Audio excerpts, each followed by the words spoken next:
साथियों, जय हिंद, जय भारत, वंदे मातरम। मैं आपका साथी वेटरन ओम प्रकाश जैसलमेर से आज आपके साथ मैं सोशल मीडिया से उठती हुई कुछ चीज़ें शेयर करना चाहता हूं। सबसे पहले तो मैं धन्यवाद देता हूं आसाम वेटरन एसोसिएशन फेडरेशन का, जो हमारी आसाम की फेडरेशन की यूनिट है। उसने 5 जून को बहुत ही बढ़िया एक आयोजन किया और अपने जितने भी आसाम के ज़िले थे और सब बुज़ुर्गों को सबको कैसे सम्मानित किया, सभी की ये जो अच्छी तस्वीरें भेजी, तो मुझे लगा कि ये हमारे पूरे पूर्व सैनिकों को देखना चाहिए, क्योंकि इससे हमारे को भी इंस्पायरेशन एक मिलती है, हमारे को भी एक शिक्षा मिलती है कि क्या हम भी ऐसे आयोजन कर सकते हैं। और उसके साथ ही जैसा कि अभी मैंने बताया कि 21 जून को हमारी 21 ग्रेनेडियर पूरे राजस्थान में अपने बंदों को बुला के सीकर और झुंझुनू के किसी एक स्थान के ऊपर ये स्नेह मिलन समारोह करेंगे। तो ऐसे ही हरियाणा में भी अभी जाट रेजिमेंट ने किया था, ऐसे ही गढ़वाल रेजिमेंट ने किया था। तो ये कहने का मतलब है कि ये एक दौर चला है जो आपस में स्नेह मिलन का, संगठित होने का, और संगठित होके हम लोग सारे एक मंच पे आएँ और एक मंच पे आके एक मतलब अपने प्रोग्राम के साथ में हम सरकार के पास जाएं, सरकार के सामने जाएं, अपने मुद्दे उठाएं, और अगर ज़रूरत पड़ेगी तो हमें वापस दोबारा अपना जंतर मंतर का स्थान भी लेना पड़ेगा। ये कि ज़रूरी नहीं है कि हम बगैर ऐसे ही बैठ जाएं, लेकिन अगर जो नई सरकार जो भी बन रही है, ये कॉल्यूशन की सरकार है। ये अब जब बहुमत की सरकार ने जो हमारे लिए बहुत कुछ कर सकती थी, क्योंकि उनके पास में बहुमत था, कोई ऑब्जर्वेशन नहीं था, लेकिन आज बहुमत की सरकार नहीं है, कॉल्यूशन की सरकार है। तो ये मैं मानता हूँ कि उनको हर अपने जो अलायंस की बात सुननी पड़ेगी और सबसे सहमति लेके ही वो आगे बढ़ पाएंगे। अब देखते हैं हमारे लिए उनके जो अलायंस है वो हमारे साथ होके या हमारे दर्द को जान के अगर सरकार को सहयोग करते हैं, सरकार को मजबूर करते हैं कि नहीं, इनको अपना हक दो, इनके एनोमलीज दूर करो, और जो भी है अगर वो सैनिकों के मुद्दे उठाते हैं तो अच्छी बात है।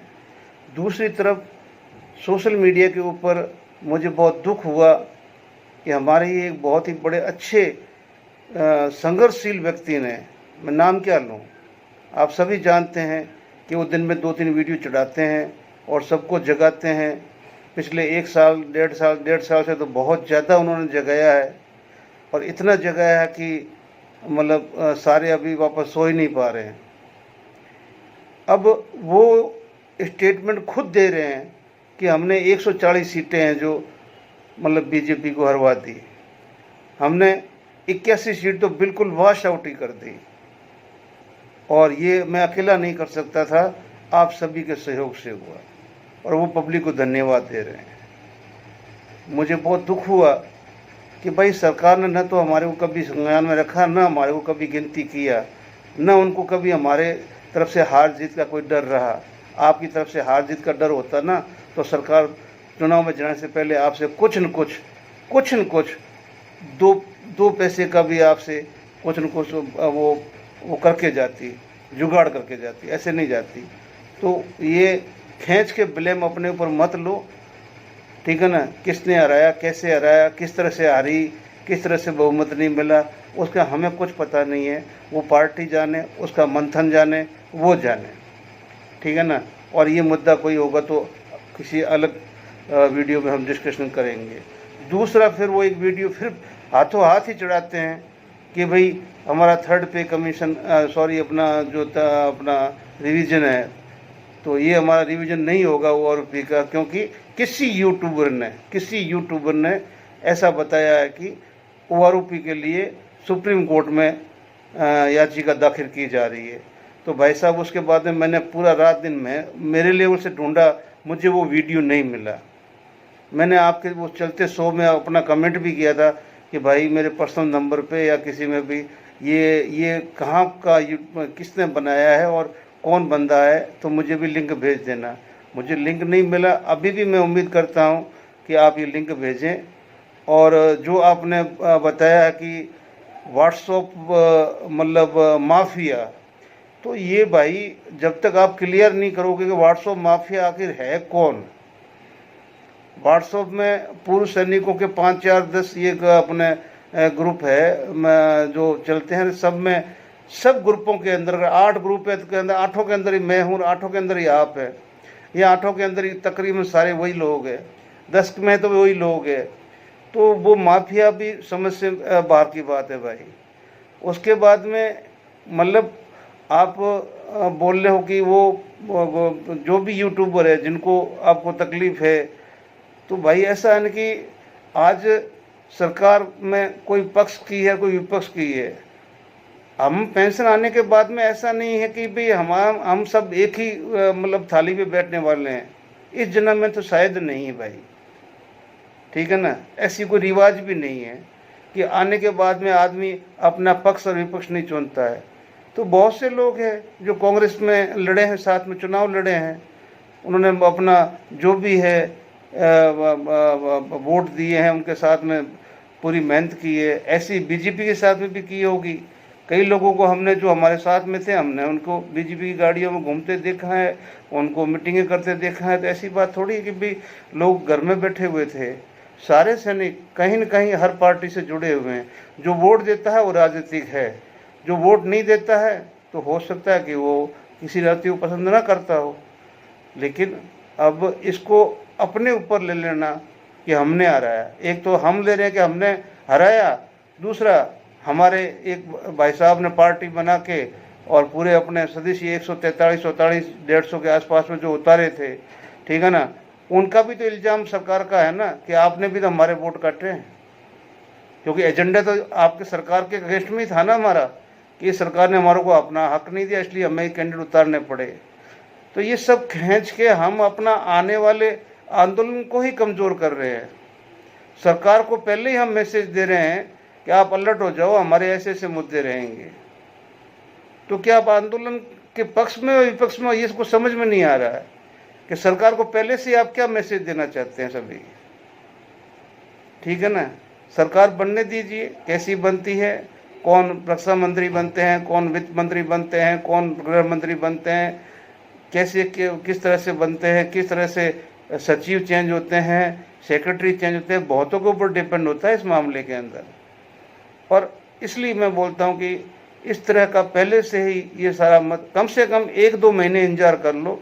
जब इतना सब कुछ हो गया तो 1 2 महीने के अंदर जब सरकार इस्टेब्लिश हो जाएगी तो अपने मुद्दों को लेके हमने सब में बैठ के पहले तो अपना मंथन करना है कि भाई हम क्या, पहले लिखित में अपनी पूरी कहानी दोबारा भेजें इस सरकार को कि भाई हमारे साथ में पिछली सरकार से हमने ये सब कुछ किया था लेकिन कुछ नहीं किया, और अब तो कम से कम दूसरे अलायंस के भी मंत्री होंगे, शायद वो सरकार पे दबाव डाल दे कि भाई ये पहले आपके साथ कर रहे थे तो अभी इनको कुछ दो।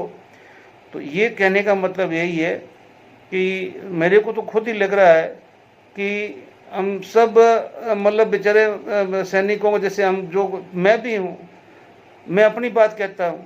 अब ये भी गुमराह की बात हो सकती है, ऐसा नहीं कि मैं गुमराही की, कोई गुमराह नहीं होता होगा। मैं गुमराह यही कहता हूँ कि भाई जब तक कोई चीज़ सच ठोस आधार के साथ में अपने पास नहीं आती है तब तक किसी बात पे विश्वास मत करो, किसी के पीछे मत भागो, किसी को 4 पैसे मत दो, न किसी के आगे पीछे दौड़ो। क्योंकि मेरा तो एक ही कहना भैया, वक्त से पहले किस्मत से ज़्यादा न किसी को मिला है न मिलेगा। और जो ये पीछे मैं कुछ क्लिप डाल रहा हूँ, इन क्लिपों के ऊपर ज़रूर आप ध्यान दें, वीडियो को लंबा ना करते हुए। जय हिंद, जय भारत।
अब इसमें भी ये भाई साहब लिख रहे हैं कि सेना के अधिकारियों ने जवान के बेटे की ये कैसी हालत कर दी, बना दी। ये सीसीएन न्यूज़ के हमारे दिनेश जी है, जैन गर्ग। भाई साहब, जेसीओ ने धोखा दिया, जवान को धोखा दिया। आपके पास भी एक बंदा लेके आया, उसको सिर्फ लोगों को दिखा देने से उसकी समस्या हल नहीं हुई। आप कम से कम उसको, अगर समस्या का हल नहीं दिखा सकते तो कम से कम कोई रास्ता दिखाओ ना सही।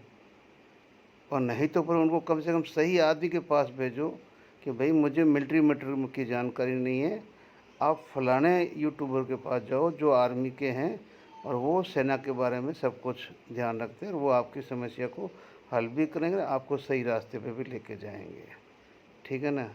आप महेश चौहान के पास ही भेज सकते थे, आप अशोक के पास भेज सकते थे, आप कैप्टन लोकेंद्र के पास भेज सकते थे, आप कपिल के पास भेज सकते थे, आप रविंद्र शेखावत के पास भेज सकते थे, कईयों के पास भेज सकते थे, क्योंकि पूरे वीडियो में आपने उसको कोई समाधान नहीं दिया है।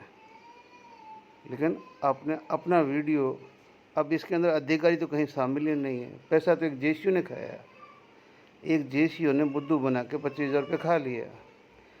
अब इसमें अधिकारी कहाँ से आ गए? ठीक है ना। वहीं अगर इनके पिताजी इस एनोमली को ठीक करके जाते तो शायद ऐसा नहीं होता।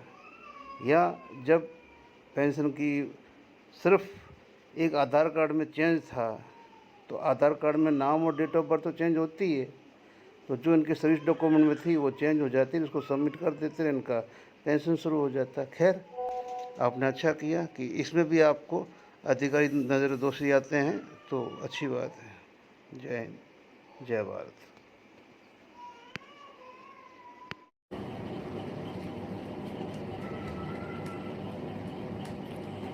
लक्ष्मी शंकर जी भाई कह रहे हैं राम राम भाई जी, सैनिक एकता जिंदाबाद। बिल्कुल लक्ष्मी जी, आपको धन्यवाद। सभी दोस्तों को राम राम। मैं पूर्व सैनिक कपिल फौजी, आप मेरे को लाइव देख रहे हो कपिल फौजी यूट्यूब चैनल पे। अभी अभी मैंने एक यूट्यूब के ऊपर एक वीडियो देखा एक सैनिक साथी का। तो सैनिक साथी ने उसमें लिख रखा कि 1 रैंक ऑन पेंशन का रिवीजन 1 जुलाई 2024 को होना था, वो डिले होएगा। और डिले होने का जो उसने कारण बताया, वो कारण बताया कि माननीय सुप्रीम कोर्ट में वापसी 1 रैंक ऑन पेंशन का केस किया जा रहा है वो आरोपी के ऊपर। और इसके बाद में बहुत सारे मेरे पास में 1-2 घंटे के अंदर बुजुर्गों को, मेरी माता बहनों को मैं नमस्कार करता हूं। मैं पूर्व सैनिक कपिल फौजी और आप मेरे को देख रहे हो लाइव कपिल फौजी चैनल पे। सबसे बड़ी बात यह है, मैं आप लोगों को मुबारकबाद देता हूं, और इसलिए मुबारकबाद देता हूं कि इस जो ये मुहिम चल रही थी पूर्व सैनिकों की न्याय की, समानता की, आत्मसम्मान की और स्वाभिमान की, इसमें जो हमारी जीत हुई है उसके लिए मैं नहीं हूं। अगर आप लोग साथ नहीं देते तो आज इस समय पूर्व सैनिकों का कोई नाम नहीं होता। मतलब आज के टाइम की जो मोदी सरकार को झटका दिया है, 140 सांसद सीटों पे सीधा झटका दिया है, 81 सांसद सीटों पे, तो उसका। साथियों, जय हिंद। झुंझुनू में 21 ग्रेनेडियर की सैनिक स्नेह मिलन कार्यक्रम का आयोजन करने जा रहे हैं, जिसकी तैयारियों की रूपरेखा के लिए सब इकट्ठे हुए हैं। इसमें सूबेदार मेजर एनएम खान साहब की अध्यक्षता में ये हो रही है और जंगसीर खान जी गडानिया ने बताया कि 20/6/24 को पूर्व सैनिकों का ये हजूम इकट्ठा होगा और करीब 80 से 100 तक आदमी आएंगे और साथ में राजस्थान के सभी जो 21 ग्रेनेडियर के साथी है उनको भी आने का निमंत्रण इस वीडियो के द्वारा दिया जा रहा है। तो कृपया आप पधारें और आपको जो वेन्यू का जो है वो जंगशेर साहब के फ़ोन नंबर में लिखूंगा, उसमें आप संपर्क कर सकते हैं।